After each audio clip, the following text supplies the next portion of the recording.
Say hi, Ice. Say hi. All right, y'all. So listen, we just got home from coming from one of my son's games, and I'm so mad. We lost. we lost. We lost, and we lost terribly. Okay, 20 points, terrible. Okay, and while I was sitting in the bleachers, I realized that basketball is similar to marriage if you pay attention. Let me just give you an example. I mean, when I tell you I was so mad, I mean, this other team came out the gate, okay, playing great. I mean, they had this particular play that they kept using on our team that was working. And as a result of that play, they were clobbering us. And what made me so mad is like, we need a timeout. We need to regroup and find out what is going on here because they're killing us, right? And everything that our team tried, I mean, they could not get around this play. And first quarter go by, losing. Second quarter go by, losing. And I'm thinking, okay, halftime, they're going to go in the back. They're going to regroup. They're going to think about this, right? The coach going to coach them through this. And when they come out, we're going to get back in this game because we still have a chance here, okay? We still have a chance because they did a little bit better in the second quarter, right? And so they come out and they were squeezing their opponent, squeezing them. They were doing good for a minute. But then this team had this one little play every time they went down there that worked every single time. And they could shoot their butts off, right? And they were much taller than our team, but still, our team could have won. I mean, my husband and I, we're sitting in, and you know how we are as parents in the bleachers, right? I mean, we like, y'all don't see this, right? Y'all don't see this? We're falling apart here. And I just want to scream, time out, stop this, stop the bleeding. It's like, why don't y'all see that these guys they're using the same play and they're killing us, right? They're killing us. And I can hear the coach screaming on the sideline, move, get out of here, tighten up. I mean, he's hollering, right? He's the coach, right? And we lost. 20-point loss, right? And I was thinking, man, this is just like marriage.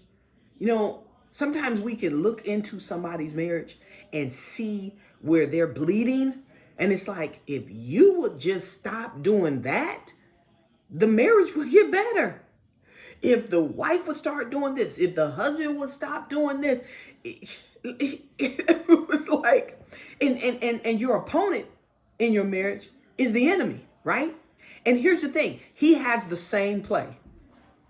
He has the same play, and you know what? It works. Just like that team that was playing my son today, the play worked, and it ultimately caused them to win the game. And because, because our team didn't know how to offset that play and break that play, they lost, and they lost terribly. And it's the same thing in marriage. Satan doesn't have any new plays. He's using the same thing, Somebody say the same thing that he's been using for years, all the way back to the Garden of Adam and Eve. He's using the exact same plays. The problem is we're just letting him just run us down, run our marriages down. And we don't have any defense, none. I mean, he just flying straight through us. And the wife is blaming the husband, and the husband is blaming the wife, and no one's going to stop and say, hey, we need to go to the coach.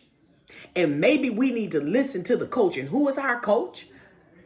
Our coach is the Holy Spirit, who is here to give us direction, who is here to give us insight and wisdom on how to play this marriage game, okay? How to be successful in this marriage thing. But if we're not in tune with the Holy Spirit, if we're not in this word right here, we're not in this word, because God is his word. right? So the answers and the solutions are here. So if you're not in it, you don't see the real play here. We have our own play, right? And it works. This Bible works. The Holy Spirit will help you when you cry out to him, but you got to listen and you got to obey. I realized that our team was not listening to the coach. And as a result, they weren't obeying the coach. And as a result, we lost. Now listen, we all know that we can get out coached sometime too, right? You could be listening to the wrong coach. You could be listening to your girlfriends who tell you, girl, I wouldn't do that. Or listen to your guy friends who say, man, I wouldn't even be dealing with that. Wrong coaches. Listen, the coach you want to listen to is the Holy Spirit. He's going to guide you and he's not going to steer you wrong. Because listen, if your marriage is going wrong, guess who he's going to talk to? You. He's going to talk to you about what you're doing wrong. He's going to talk to your spouse about what they're doing wrong. God always is going to turn the mirror on us. But the problem is we won't go to him. We won't go to him and get the play so that we can defend ourselves from this enemy that's destroying our marriages. This is the playbook right here. This is the playbook. You're not in it. You're not in prayer. You're not depending on the Holy Spirit to keep your marriage together. No, you're going to lose. You're going to lose big time. And here's the sad thing about it. There are going to be some amazing, great marriages fall apart. All because of ignorance. God said we're not perishing because of the lack of love. We're perishing for the lack of knowledge, y'all. That's why our marriages are being destroyed. You need this playbook. You don't need to know how to play the rules here. You need to know how this goes, right? And if when you understand that the only problem you really ever have in a marriage is a need problem, you don't meet mine and I don't meet yours. The problem with that is most people don't know their own needs and they don't know the needs of their spouse. Again, ignorance. And as a result, everybody suffers and the marriage falls apart. A great marriage. And you guys started off talking, God told me to marry him. God brought us together. Oh, she my soulmate, man. I know this is my boo for life. Then a year and a half later, y'all divorcing. So was God wrong? Did he miss it? Or is it you? No, I think it's you. Okay? So it's interesting that we go to telling everybody what God put together. Let no man put us under. God brought us together. So now you telling me that God tore you apart? And he told you to divorce and just give up on your marriage? God hates divorce. So I know that's a lie.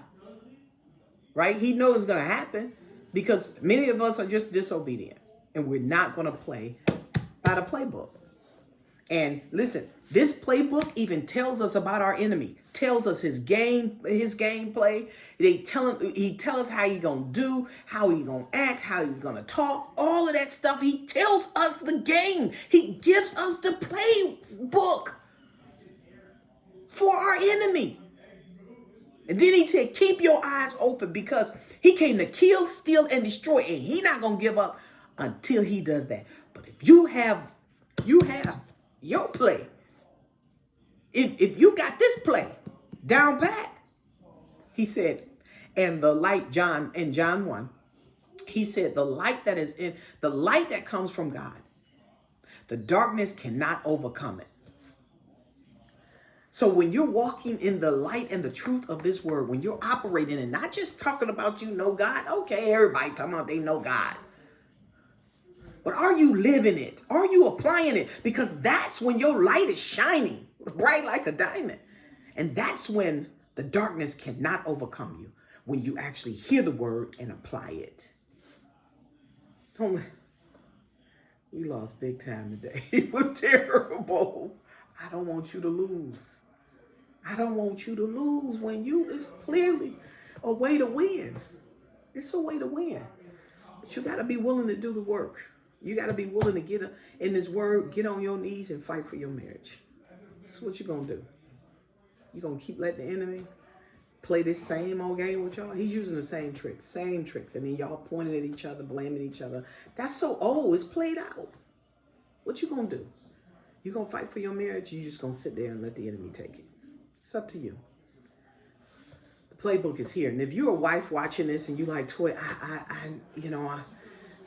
I know the word and stuff like, I just don't know. Well, listen, join the club, the Satisfied Wife Club, where we're creating satisfied wives all around the world. I mean, we got members all around the world. And what we help you to do is to discover the secret sauce to maintaining and creating satisfaction in your marriage. We're going to be praying for you. We're going to be fighting with you for your marriage. Come on and join us. We'd love to have you a part of our community. Listen, you can't do wife alone, and you shouldn't. And that's the mistake I made in the first 10 years of my marriage. I didn't have anybody.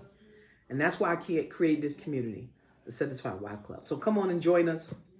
Go to www.satisfiedwifeclub.com. I can't wait to meet you. But more than anything, I can't wait to see you satisfied. And I know it's possible. Thank y'all for watching. I'm your girl, Mrs. Toy Banks, the world's most satisfied wife. Go get in that playbook. God bless.